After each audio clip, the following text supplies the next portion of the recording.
Jericho himself has said that when he feels like he can't continue to compete at the highest level, he's going to, obviously move on or do other stuff or maybe not wrestle as much. And that match with Omega definitely proved that he still got it in him. And I think he wrestled a certain way where if they were going for a mat classic, it might not have been like amazing. But the fact they went for a brawl and the no DQ match stipulation, I think was perfect for the story they were trying to tell there. So we'll see how a match with Naito might be different or similar to that at some point in the near future.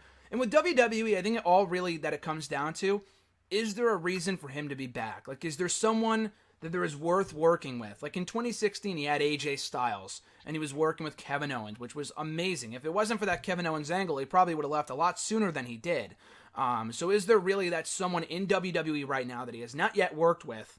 A guy like a Samoa Joe or a Bobby Roode, if they were at that level where they're worthy of a WrestleMania Chris Jericho match. We'll see, but for right now, I think kind of dipping his toes into New Japan and doing what he's doing right now is kind of a great way for him to continue his career without directly working with WWE. What do you think the future holds? Actually, Graham, real quick, to kind of add to that, too, in terms of working with somebody in WWE, I think somebody Jeff had just mentioned before, with the disappointment that a lot of people might have in terms of the current run for Shinsuke Nakamura. I think if you worked with a guy like Chris Jericho would do everything in his power to, not that he needs to get over now, but to get into that extra level where people can now look at Shinsuke and look at him more as a superstar rather than just, a good wrestler. Yeah, I mean... and listen... Oh, sorry, go ahead. And Chris Jericho right now is at the point where he can pick and choose if he wants to.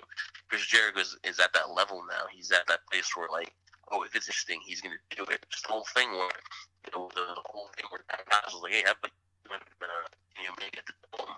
And Jericho was like, oh, yeah, he didn't hang up because it interests him. So Jericho's going to do something that interests him, and Chris Jericho all the props in the world. He's, without a doubt, in my mind, one of the greatest of all time.